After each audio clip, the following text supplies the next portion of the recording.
Well, welcome to a new Team CGC 9.8 video, and today I have 3 investment grade books that I wanted to share with you from my collection that I think right now are really good buys for a couple reasons, and I actually have 3 reasons. All 3 of these books are basically really good buys, and all 3 of them are CGC 9.8s. But the 3 reasons why I think all of them collectively are really good buys. The first reason, they all have iconic first appearances.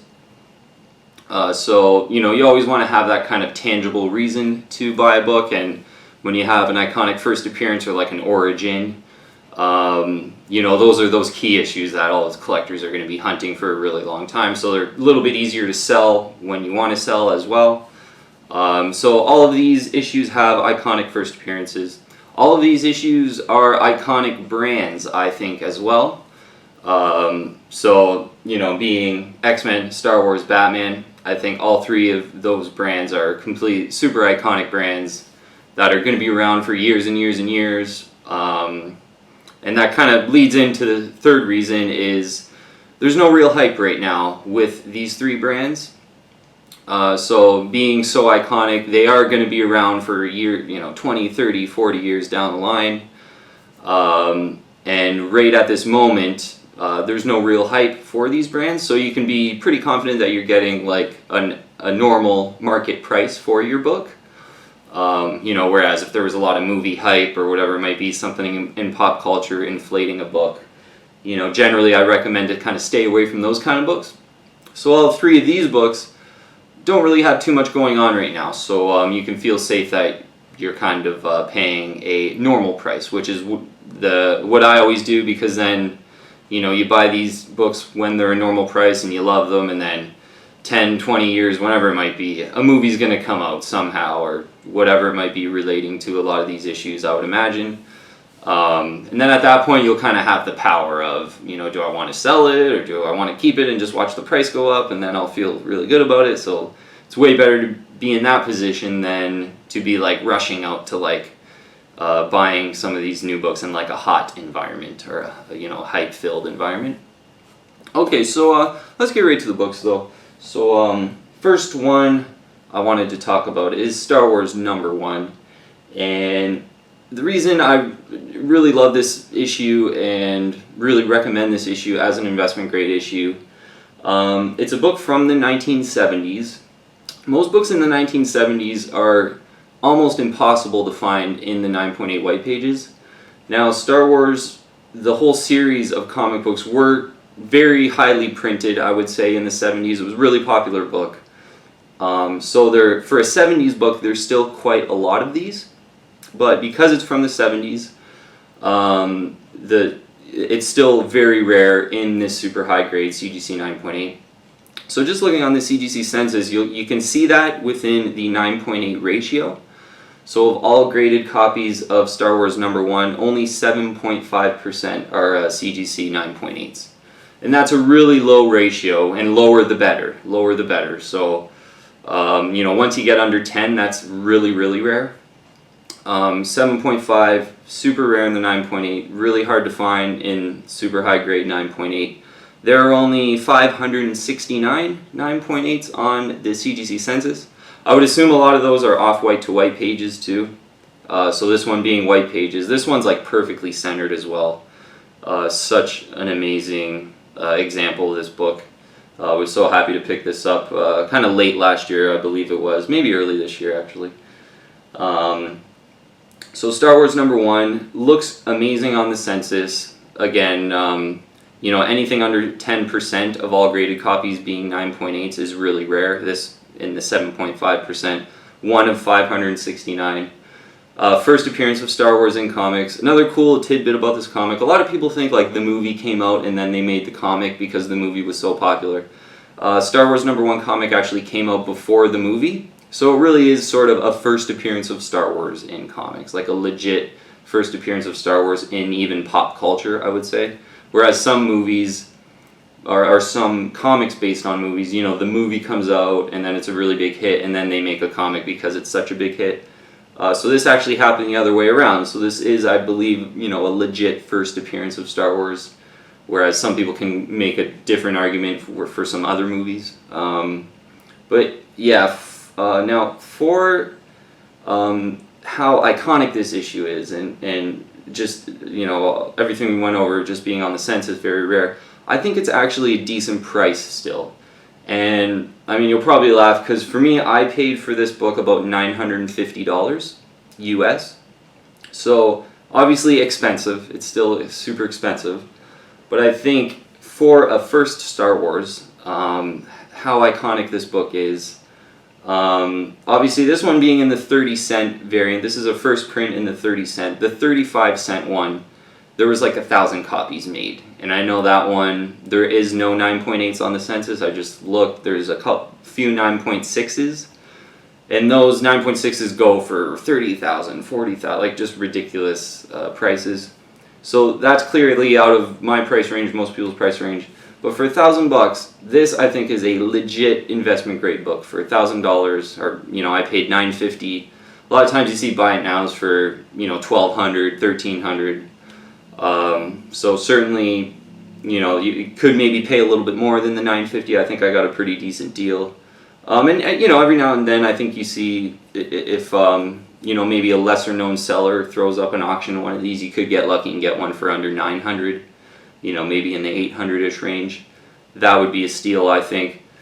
Because yeah, you know, first Star Wars in comics. I think right now no Star Wars hype movies. Obviously, The Rise of Skywalker is on the way, but the hype train hasn't really started for that. So I think right now is a good time to buy Star Wars comics, and you always want to get the keys. I always recommend. So Star Wars 1 is my #1 recommendation. Star Wars 42 is another one. First Boba Fett you can go with in the CGC 9.8.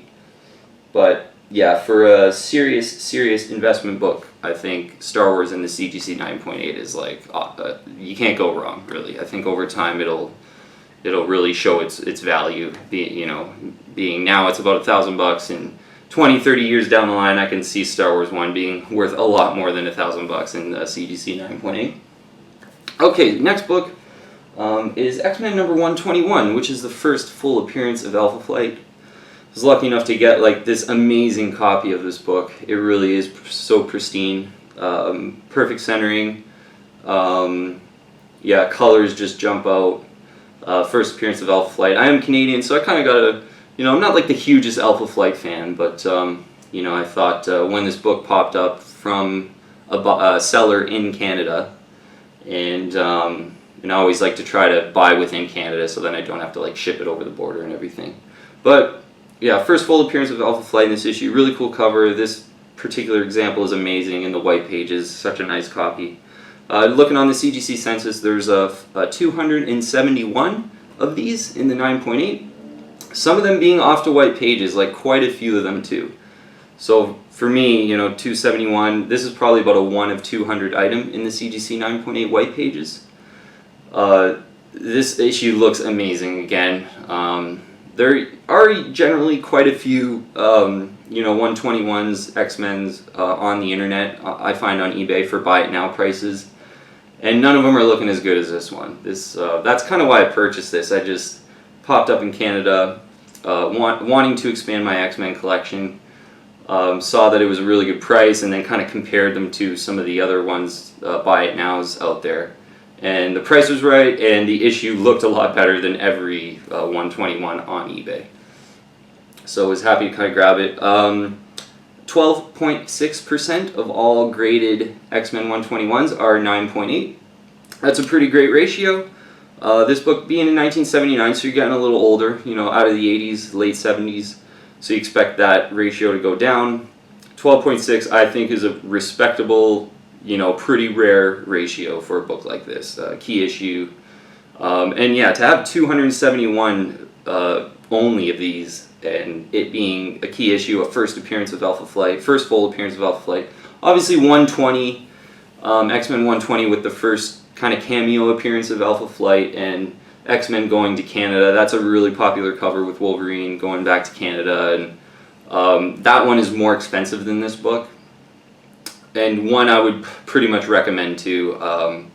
That's a really good book. But this one a little bit cheaper. And yeah, getting into prices, In general, you're probably looking at about $400 to $450 in this book for a real good deal. There are buy it nows online for $600, $700, $800 in this book. But if you can find an auction like I did, I got kind of one of those 1 week auctions from a seller that wasn't very well known. So I think I got a pretty decent deal on it. Ended up paying about $418 American. Works out to about $550 Canadian is what I paid for this book. And yeah, first full appearance of Alpha Flight, CGC 9.8 white pages, only one of 271, and you get an iconic first appearance. And again, with Alpha Flight right now, it's not like there's any rumors flowing around that they're going to be in, the next movie or whatever it might be. So you can feel pretty safe that you're getting a fair price for this one. And, be patient because there's only, 271 out there. So there's probably a lot of buy it nows that are inflated, that are probably asking, $550, $600, $650. But if you're patient and wait for an auction for one like this, you should be able to get this for about $400 to $450. But yeah, iconic first appearance, great X-Men issue, great cover, and one of 271, so quite rare, and you get those iconic first appearances of Alpha Flight. So I think, and given that, again, that the market is not very, there's no hype right now for Alpha Flight essentially, and so you can feel real comfortable paying a good price for that book. Now, last one here is Batman: The Dark Knight Returns, and this is such an iconic issue as far as kind of ushering in a lot of like innovative art and writing in comic books. This book being coming out in 1986. The classic definition of like a Bronze Age comic is from 1970 to 1986, and a lot of the sort of switch from Bronze Age to Copper Age comes from this book, because a lot of the way Frank Miller told the story and did the art, and using a lot of like innovative modern techniques with the art and the story together, sort of ushered in almost the modern age of comic books. And like Todd McFarlane's kind of on the record as saying this book, how it was written and how the art was done, kind of influenced him as well. So a lot of reasons to like this issue. Just has a really good cult following within the comic book community as being just one of those like iconic issues that kind of switched how comics were written and how the art was done. You got first appearance of Carrie Kelly in this, the girl Robin. This is somewhat, I don't personally like to say it, but a lot of people say this is like the first modern Batman in a way, like the first modern story of Batman. And obviously, like, he's a little bit older in this one, like he's, obviously the Dark Knight Returns, he's coming back. But such an iconic story for a lot of reasons. Looking on the CGC Census for the Dark Knight Returns, 18.4% of all graded copies are 9.8s. And for a 1986 book, that's looking pretty good. Anything under 20% is pretty rare, pretty investment worthy. Like, it's not anything crazy. Like Amazing Spider-Man 300, for example, is kind of the investment book of the 1980s. And that's about 6% of all graded copies are 9.8. So this one, 18.4% of all graded copies are 9.8. And the lower the better, so this one isn't quite as rare as like some of the rarest books from the generation, but still pretty good. And for such an iconic key, there's 521 of these in the 9.8, which is not very much, I don't think. Such an iconic key to only have about 500 of them in the 9.8s. Some of those probably being off-white pages, so I would say about 500 in the 9.8 white pages. To have a 1 of 500 item in such an iconic book, I think is a really good purchase. And, it's Batman, it's an iconic brand, iconic characters, iconic brands. You get the first appearance of Carrie Kelly, that's always a wild card, with all these movie studios wanting to bring in a lot of female superheroes. There hasn't really been a Carrie Kelly live action movie yet. She hasn't been in a live action, so somewhere down the line that's going to happen, I think. Luckily it's not now, so the prices aren't really inflated, so you can feel really good about paying a pretty decent price for this one. I'd look to pay anywhere from kind of $675 to $700 for this issue. That would be a really good price, I think. Every now and then you see them going for $750 to $800. You know, a really nice kind of buy it now with a really pristine case might go for that. But you know, $675 to $700 I think is a good price. Maybe you get a little bit lower than that if you're lucky. But yeah, this one for an investment grade book, you know, an investment grade Batman book from the 80s. This is probably your #1 choice. You got Batman 357, First Killer Croc. You know, I particularly don't really like that cover that much, and I mean this cover is not anything special either, although it has become very iconic with how simple it is and with the lightning bolt. But I think in this one you get more tangible reasons. Obviously, 357's first Jason Todd, First Killer Croc, so that's pretty tangible as well. This one you get first Carrie Kelly. They're about kind of the same price-ish. You know, I think you might be able to find a 357 for maybe a little bit less, but they are generally in about the same price. So, you know, if you're maybe a huge Killer Croc fan, huge Jason Todd fan, you could go with 357 if you had to pick one. But I think, you know, Batman The Dark Knight Returns with Frank Miller, and, you know, this sort of cover has been cover homaged a lot, and a lot of modern artists just say, you know, Frank Miller, Batman The Dark Knight Returns is what, you know, influenced me to become a comic book artist. And yeah, this is as well, it's one of the top 10 graphic novels of all time. So just a lot of reasons to, you know, as an iconic character as Batman is, to have this book, which is pretty much the Batman book from the 80s that you want. I think it's kind of a no-brainer as far as an investment. So yeah, and right now, like I said, with all these books, you don't really have to worry too much about paying like a super inflated price, and I wanted to make sure of that before I showed them.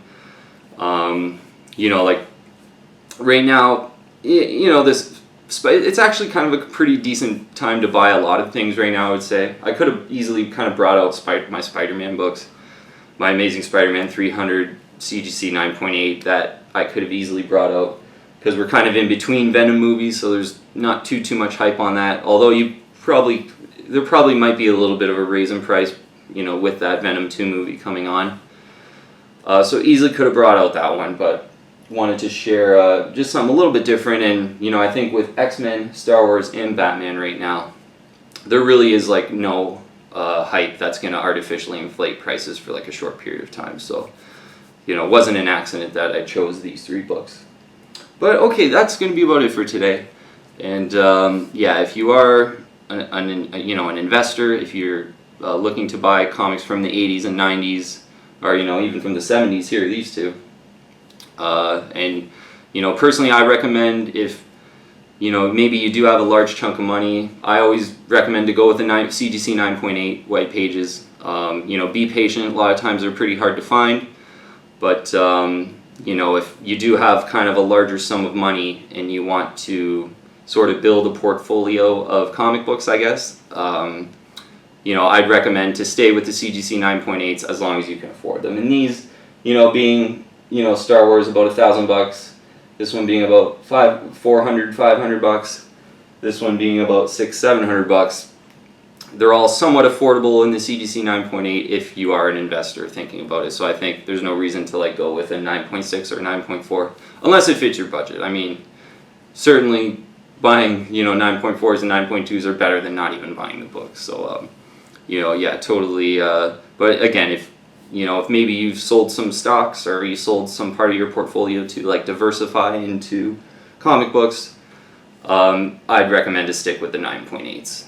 Because you're always, you know, I like having that like 1 of 500, 1 of 200, 1 of, you know, it's always, as an investor, that feels really good to have those limited numbers.